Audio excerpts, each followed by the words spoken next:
social media is running wild regarding these new ministries. The first case in point, let me just start with the fact that there's no meritocracy. Everyone is just appointed here to come and become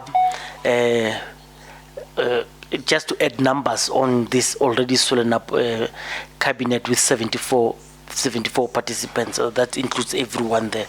And I don't know what would 74 people in cabinet, what will they achieve? Because there are some ministers that are very useless. Some have been chucked out. And so I just want you to explain. They gave Sihle Sigalala. Now here's the thing. They gave Sihle Sigalala deputy ministry, a man that I think deserves. With his accolades, he's got honors in science, master's degree in science. He's got honors communication, but they brought in a KZN white boy, McPherson, to come in and be his senior in communication there. In a way, you ask yourself, remember there was a rumor that the DA wants all these DGs and DDGs to come and reapply for the positions or whatever it is.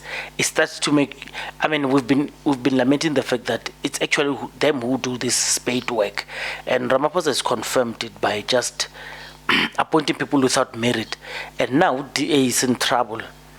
DA has fielded, less than convincing people to come and lead the DA, and we'll only see whenever they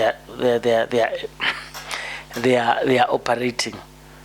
A case in point is the fact that DA, they fielded a white guy who's Zimbabwean, and this Zimbabwean guy is going to be dealing with or handed over a portfolio that was run by a very staunch ANC capable cadre, Dr. Motsoaledi.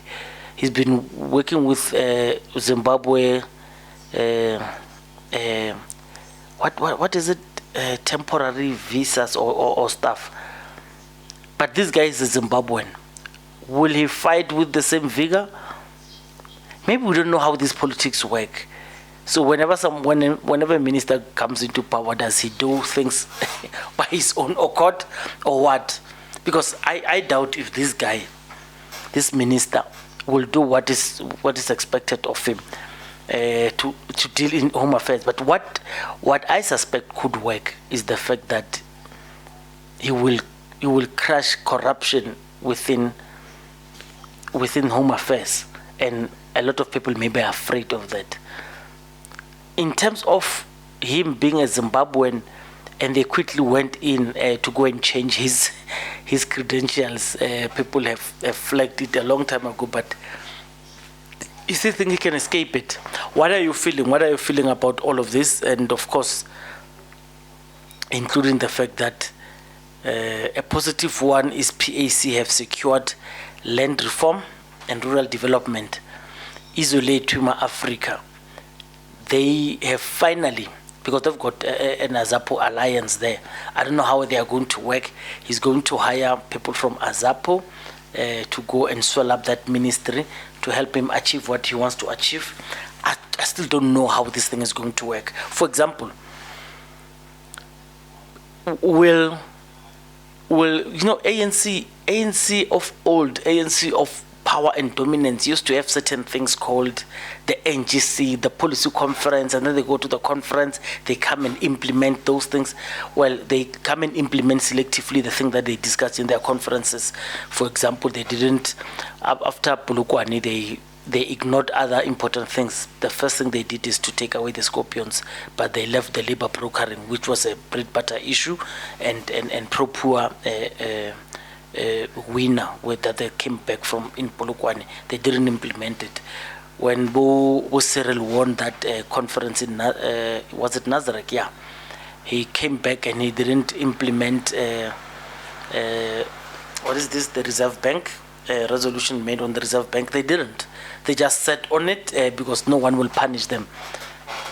So now, what would be the purpose of stuff like, what is this, NGCs and policy conferences, and what would be this? Because whenever they go and say this is what they want to implement, when they come back, nothing's going to happen.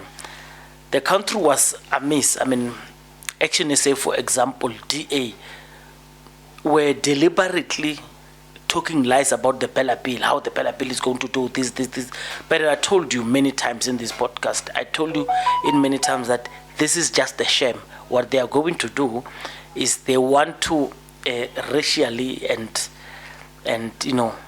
scaremongering people, especially Afrikaners, and talk about they're taking away Africans, because essentially what the Bella Bill is and what whatever it's going to become is going to reduce the power of Africans and Afrikaners in the education system. What does the ANC do?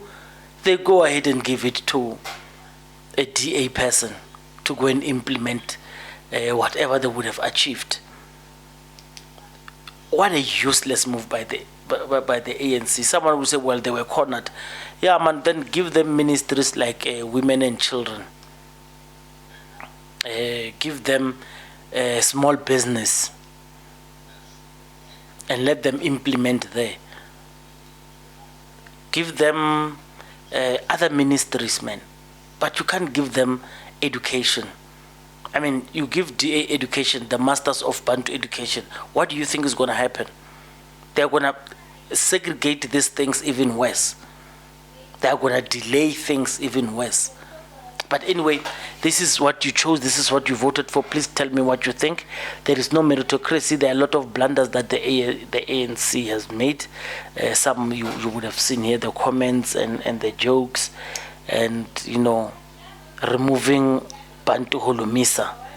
Well, maybe not removing, but taking away his ministry and giving it to NG Motshekga, because Cyril Ramaphosa is afraid of a coup d'etat. Well, someone who says a strategic move, or someone who says it's a coward move, you can't give a command to someone who's not aligned to your political ideology, but they don't trust each other, by the way. Anyway, Mashane Politically Incorrect, tell me what you feel about this. I don't want it to be a long one. Just tell me what you feel. I'm so disappointed with the cabinet. By the way, I think what Panyaza Lesufi needs to do now is he must just go ahead and announce his cabinet without. He must just release it on email to all, because I mean he's tried 2 times, and the rumor says Cyril Ramaphosa stopped him from announcing, because the crybabies in DA complained that this guy is not covering us and is not welcoming us in his cabinet, in his provincial cabinet. What needs to be done? I don't know. You tell me. What a poor performance by Cyril Ramaphosa.